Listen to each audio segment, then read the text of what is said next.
எல்லாருக்கும் வணக்கம். பரிங்கின்ற விஷயம் பேசுகிறேன். கடந்த காலத்தில், அதாவது சுதந்திரத்துக்கு முன்னாடி மிகப்பெரிய தலைவர்லாம் வாழ்ந்தாங்க.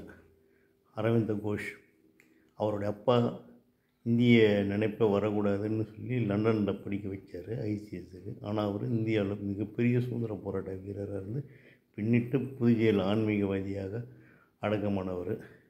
அவருடைய பிறந்த தினத்தை அன்றைக்கி தான் தினமாகவும் நம்ம கொண்டாடின்னு இருக்கிறோம். அந்த ஆகஸ்ட் 15 சுதந்திரம் கொடுத்த டைமும் ஒரே டைம் வந்துச்சு.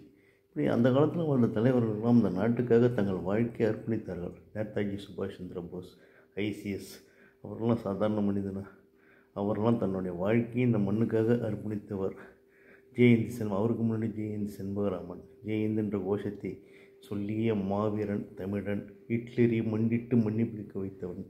அப்படிப்பட்ட ஒப்பற்ற தலைவர்களெல்லாம் இந்த பிறந்த பூமி இது, இந்திய மண். ராஜ்பிகாரி போஸ், லாலா லஜபதி ராய்,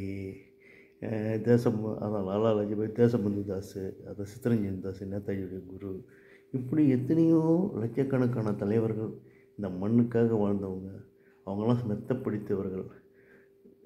நம்ம ராமனோர் லோகியா போன்றவர்கள்லாம் மிகப்பெரிய தலைவர்கள். அவங்களாம் சோஷியலிஸ்ட் தலைவர்கள். ஜெயபிரகாஷ் நாராயணா, இவங்களாம் ஒப்பற்ற இந்த மாவீரர்லாம் இந்த மண்ணுக்காக தங்கள் வாழ்க்கையை அர்ப்பணித்து பெறப்பட்ட சுதந்திரம். கோடான கோடி மக்கள் ரத்தம் சிந்தி வாங்கிய சுதந்திரம். ரத்தம் வேண்டி கத்தியின்றி வாங்கணும்னு சொல்கிறது தப்பான ஒரு விஷயம். ஒரு பக்கம் கத்தியும் ஒரு பக்கம் அகிம்சையும் சேர்ந்து வென்றது தான் இந்திய சுதந்திரம். இப்படிலாம் நம்ம கஷ்டப்பட்டு வாங்கி இன்றைக்கி கொள்ளைக்கார பசங்கக்கிட்ட இந்த நாட்டை ஒப்படைச்சிட்டோம். திருட்டு பசங்க இந்த நாட்டை கொள்ளடிச்சிக்கிட்டு இருக்கிறானுங்க. ஒயிட் கலர்ஸ் தான் இந்த நாட்டை வழி நடத்துகிறானுங்க.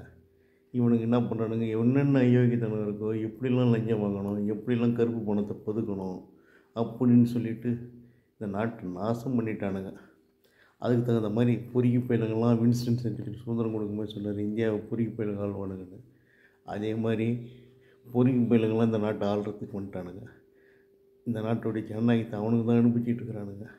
அவனுக்கு சட்டமும் தெரியாது, நாட்டு பற்றும் கிடையாது, எதுவுமே கிடையாது. இப்படி இருக்கும்போது இந்த நாடு என்ன ஆகும்? சின்ன பின்னமாகவும் என்ன ஆகும்? இப்போ மக்கள்லாம் ஏக்கமத்தோடு ஒரு தலைவனை தேடுறாங்க.